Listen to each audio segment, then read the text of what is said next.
एक चीज को बोलते हैं वाहिद। एक से ज्यादा चीज को बोलते हैं जमा। दफा, जैसा कि सबने,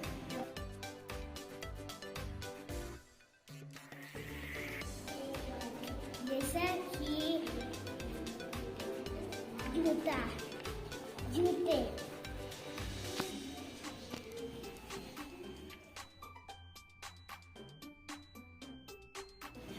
मोजा, मोजे। बकरा, बकरे। चूजा, चूजे। पौधा, पौधे। डब्बा, डब्बे।